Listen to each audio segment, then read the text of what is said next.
నమస్తే ఏఎన్ఆర్ భక్తి ఛానల్కి స్వాగతం. ఇప్పుడు కుంభమేళా జరుగుతుంది మన భారతదేశంలో. కుంభమేళకు తండోపతండాలుగా భక్తులు వస్తున్నారు. కుంభమేళంగా వెళ్ళిన సమయంలో నదీ స్నానం చేయడం అనేది పరిపాటి. కానీ లేడీస్ బీ అలర్ట్. నదీ స్నానం చేసేటప్పుడు కొంచెం ఆలోచించండి. సోషల్ మీడియాలో పోకిరీలు ఉన్నారు. మీరు చేసే నదీ స్నానాన్ని కూడా వీడియోలు తీసి పెడుతున్నారు.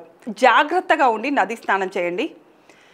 ఎందుకు చెప్తున్నానంటే గత 2-3 రోజులుగా ఇదే సోషల్ మీడియాలో చక్కర్లు కొడుతుంది. అమ్మాయిలు నదీ స్నానం చేసే విషయాన్ని చిన్న చిన్న క్లిప్పింగ్స్గా తీసి వాళ్ళు యూట్యూబ్లో పెడుతున్నారు. 10 నుంచి 20 సెకండ్లు అలా పెడుతున్నారు.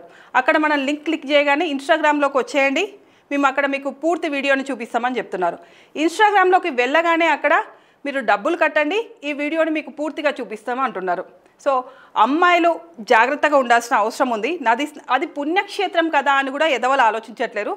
ఆలోచించి నదీ స్నానాలు చేయండి. అదే కాదు, ఆ తర్వాత అక్కడ స్నానం చేసిన తర్వాత ఆ స్నాన ఘట్టాల దగ్గర నుంచి కొంచెం దూరం వెళ్ళిన తర్వాత డ్రెస్ కూడా చేంజ్ చేసుకుంటారు కదా, అక్కడి వీడియోలు కూడా లీక్ అవుతున్నాయి.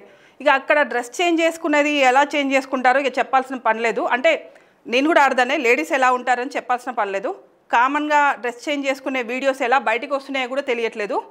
సో కొంచెం జాగ్రత్తగా కుంభమేళాకు వెళ్ళిన సమయంలో కానీ ఏదైనా స్నానఘట్టాలకు వెళ్ళిన సమయంలో కానీ జాగ్రత్తగా ఉండండి. వీలైతే చున్నీ వేసుకొనే నీళ్ళల్లో మునగండి, లేదా చీర కట్టుకుంటే చీర కొంగు వేసుకొనే నీళ్ళల్లో మునగండి. ఇక ఇంకొక విషయం కూడా జరిగింది.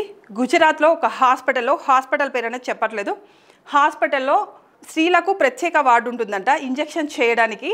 అలాంటి ఒక వార్డులో స్త్రీలకి సంబంధించి ఇంజెక్షన్ చేసే సమయంలో చిన్న చిన్న క్లిప్పింగ్స్ అనేవి బయటకు వచ్చినాయి.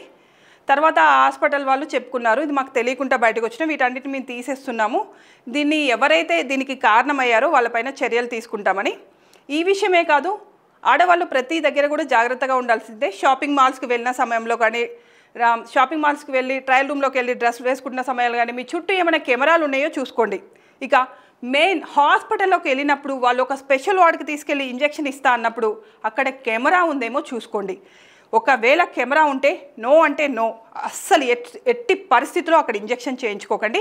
ఏదైనా సరే మీ దుస్తులు తొలగించాల్సి వచ్చిన పరిస్థితి వస్తే అక్కడ కెమెరా ఉంటే ఎవరిని నమ్మకండి, బ్లైండ్గా ఏది చేయకండి. సో కుంభమేళాకు సంబంధించిన విషయం అయితే ఇది. కుంభమేళాకి వెళ్ళినప్పుడైతే చాలా జాగ్రత్తగా ఉండండి.